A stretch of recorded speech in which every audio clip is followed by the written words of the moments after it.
You have a table and you need to exclude data that is existing in another table. In SQL, this is called an anti-join or a not-in join, but it's also very easily possible in Power BI. I can show you how you do that.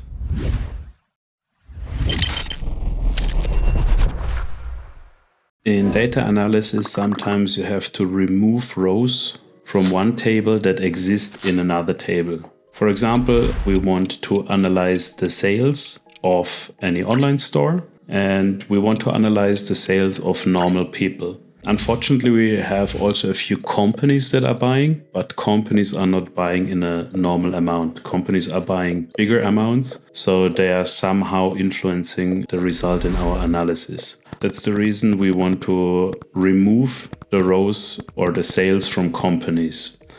For this, we have an own table that contains all of the companies. And what we want to do is in our sales table, we want to remove all rows from companies that we have in another table. As mentioned in SQL, this is called an anti-join or a not-in join, and we can easily do this in Power Query. We have here an example in Power Query. We have our sales table and we have the table with our companies. We see here the customer ID 3, 5, 10, and 15 are company A, B, C, and D. Also, there's a duplicate row. Customer ID number 3 exists twice, once with the name company A and once with company _A. This is just an example later to see how it handles duplicates.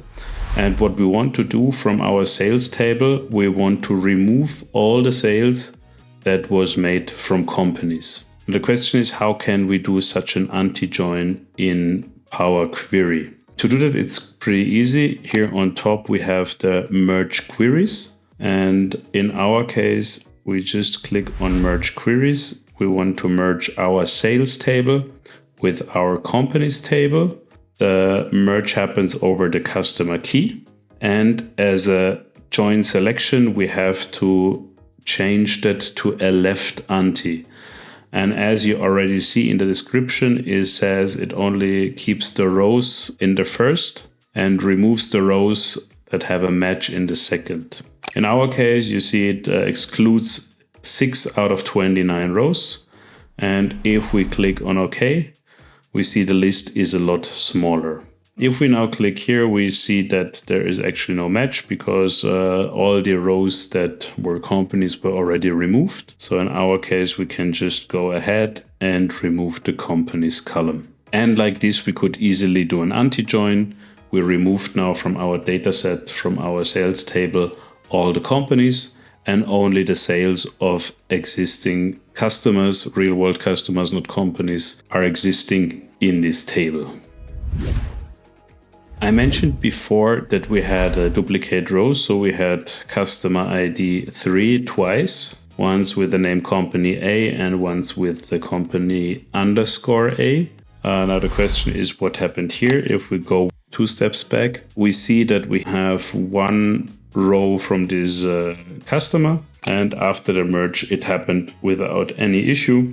So even if your data is not in a perfect condition, it will just remove the rows, even though you have also duplicate rows.